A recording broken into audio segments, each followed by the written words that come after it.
Who are you? আপনার নাম জানো কি? সুমাইয়া রিমু। সুমাইয়া রিমু, মানে সুমাইয়া রিমু কে আসলে? সুমাইয়া রিমু অলরাউন্ডার।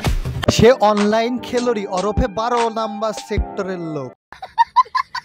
একটা ছেলে যেটা না পারে আমি সেটা পারি। তাই নাকি আপা, আপনি কি এটাও পারেন? হে গাইস, আসসালামু আলাইকুম। তো কেমন আছেন আপনারা? আজকে আমরা কথা বলবো সুমাইয়া রিমু ওরফে বাংলাদেশের সানি লিওনকে নিয়ে। তো চলেন আজ আর প্যাক না করে ভিডিওটি শুরু করা যাক।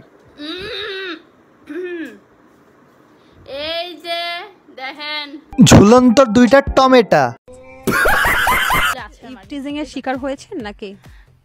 না কখনো হইনি, বাট হচ্ছে নাকি আপনাকে টিজ করতে ভয় পায় ছেলেরা? হ্যাঁ ভয় পাই, কারণ হচ্ছে আমি খুব সাহসী। আপা, আপনি যে অনেক সাহসী সেটা কিন্তু আপনার দেখলে বোঝা যায়। আর আপনাকে যে কোনো ছেলে ইপটিজিং করবে সেটা তো সম্ভব না, আপনাকে ডাইরেক্ট তুলে নিয়ে যাবে। সঠিক বলেছেন। আমার কাছে মনে হয় যে আমি অনেক আকর্ষণীয়। আমার জিরো ফিগার, আমার চোখ দুটো হচ্ছে টানা টানা, ঠোঁট দুটো হচ্ছে গোলাপের মতো।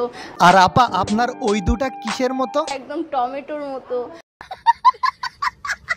আজকের ভিডিওটি এই পর্যন্তই ছিল। যদি ভিডিওটি ভালো লেগে থাকে তাহলে ফেসবুক পেজটি ফলো করে দিবেন। আর কেউ যদি ভিডিওটি ইউটিউব থেকে দেখে থাকেন তাহলে ইউটিউব চ্যানেলটি সাবস্ক্রাইব করে দেবেন। ধন্যবাদ।